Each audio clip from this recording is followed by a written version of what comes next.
तो आज हम पढ़ेंगे आखिर क्यों देने वाले पर धनावेश और लेने वाले पर ऋणावेश होता है। जैसे ये देखो, सोडियम से जब हम एक इलेक्ट्रॉन निकालते हैं तो इस पर धनावेश आता है, और क्लोरीन से जब हम एक इलेक्ट्रॉन जब हम ग्रहण करते हैं तो इस पर ऋणावेश आता है।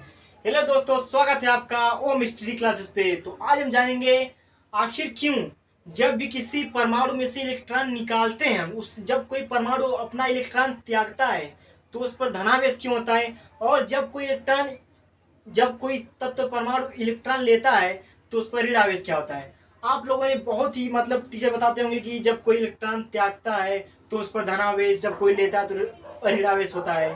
तो आपने कभी इसके बारे में सोचा है कि ऐसा होता क्यों है कि जो त्यागता है उस पर धनावेश, जो ग्रहण करता है उस पर ऋणावेश? क्यों भाई, ऐसा होता क्यों है? त्यागने वाले पर ऋणावेश हो या फिर लेने वाले पर धनावेश हो, आखिर ऐसे क्यों है? तो आज हम इसी के बारे में डिस्कस करेंगे, क्योंकि आप सभी के दिमाग में एक क्वेश्चन तो जरूर ही आया होगा। तो हम देखेंगे आखिर क्यों देने वाले पर धनावेश और लेने वाले पर ऋणावेश होता है, जैसे यहाँ पे आप देख ही रहे हैं। ओके, तो आज हम इसके बारे में डिटेल से जानेंगे, ठीक।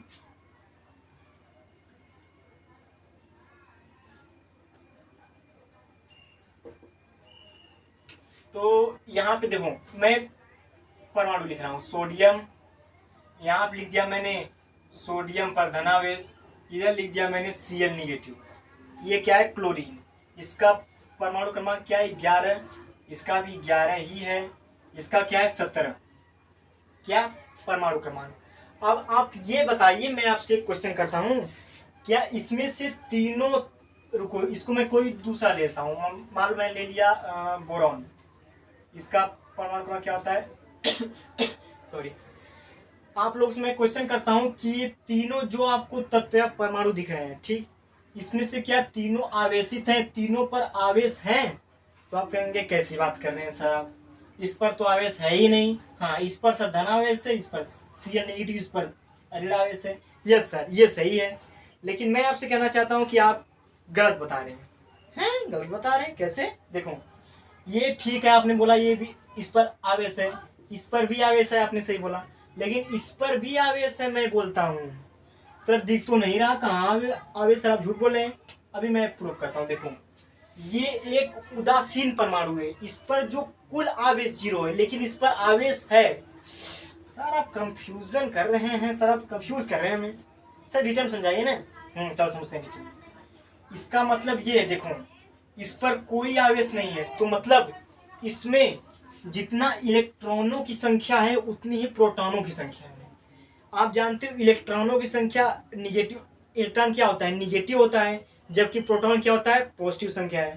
तो देखो इसमें, देखो ये क्या है? ये आपका प्रोटॉन, मतलब ये परमाणु क्रमांक है, परमाणु क्रमांक। और आप फार्मूला जानते हो, परमाणु क्रमांक इज इक्वल टू प्रोटॉनों की संख्या, प्रोटॉनों की संख्या बराबर इलेक्ट्रॉनों की संख्या, इलेक्ट्रॉनों की संख्या, ठीक। ये होता है आपका फार्मूला। तो इसी फार्मूले से अभी हम आपको पूरा क्लियर करेंगे, ठीक। इसमें परमाणु क्रमांक कितना है? परमाणु क्रमांक इसका कितना है सर? 5 है। इसका मतलब क्या? इसमें प्रोटॉनों की संख्या कितनी है सर? इसमें प्रोटॉनों की संख्या P पॉजिटिव कितनी है? 5 है। इलेक्ट्रॉनों की संख्या कितनी है सर? 5 है। प्रोटॉन की संख्या क्या होती है? पॉजिटिव, तो इसे हम +5 लिख सकते हैं। इलेक्ट्रॉनों की संख्या क्या होती है? नेगेटिव में, तो इसे -5 लिख सकते हैं।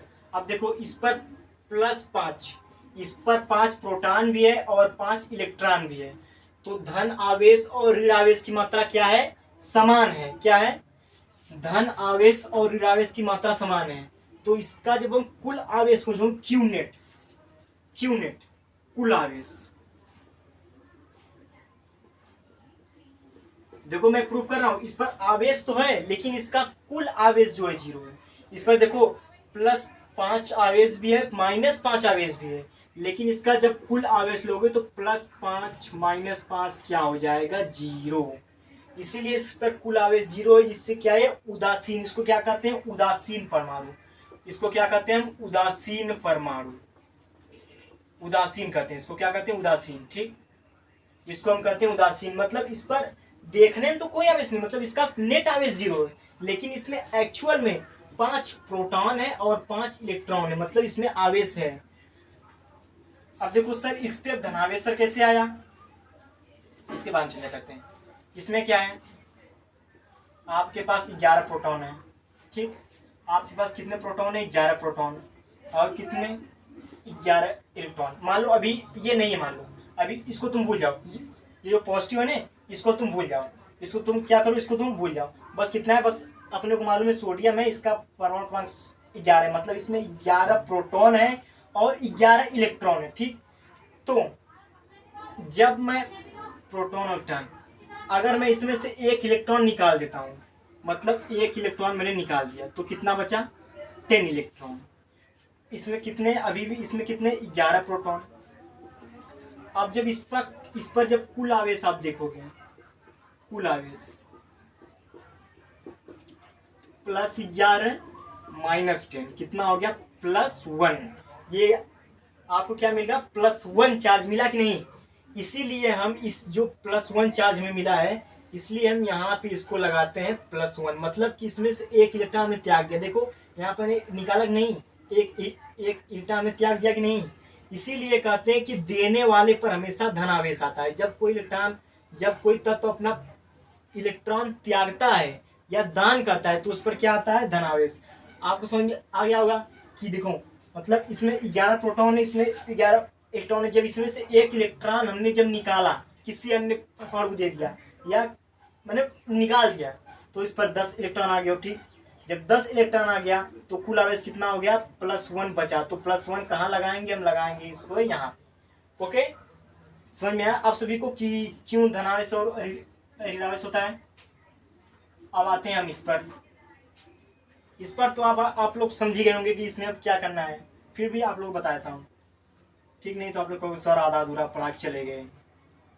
इस पे कितना है, 17 प्रोटॉन 17 इलेक्ट्रॉन है। ठीक, अभी इसको भूल जाओगे, ये ऋणावेश कैसे आया, अभी इसको भूल जाओ। अभी मैं सिखाऊं कि इस पर ऋणावेश आया तो आया कैसे है, आया तो आया कैसे। ठीक, अब आप लोग ये भी क्वेश्चन कर सकते हो, रुको पहले इसमें 17, जब इसमें से मैं एक इलेक्ट्रॉन और ग्रहण करूंगा तो इसका कितना हो गया, 18 इलेक्ट्रॉन। 18 इलेक्ट्रॉन हो गया कि नहीं, और इसमें अभी कितने, 17, तो इसके कुल आवेश कितना हो गया, कुल आवेश +17 -18 कितना हो गया, -1 इलेक्ट्रॉन। आया कि नहीं, -1 इलेक्ट्रॉन। तो यही जो -1 इलेक्ट्रॉन ये इस पे आके लग गया। लेकिन आप ये भी क्वेश्चन, कोई इंटेलिजेंट बन जाए ये भी क्वेश्चन कर सकता है, सर ये इलेक्ट्रॉन ग्रहण ही क्यों करेगा, आप क्यों बता रहे हो। भाई ये अपना स्टक पूरा करने के लिए इलेक्ट्रॉन ग्रहण करेगा। वो सर कैसे, इसका इलेक्ट्रॉनिक विन्यास होता है 2 8 7।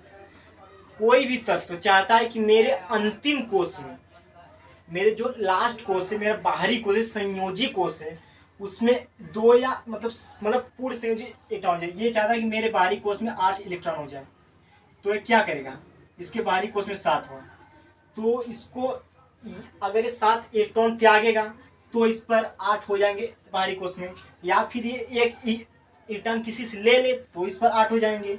तो आप बताओगे, तो आप बताओ कि 7 इलेक्ट्रॉन त्यागना आसान है या कि एक इलेक्ट्रॉन ग्रहण करना।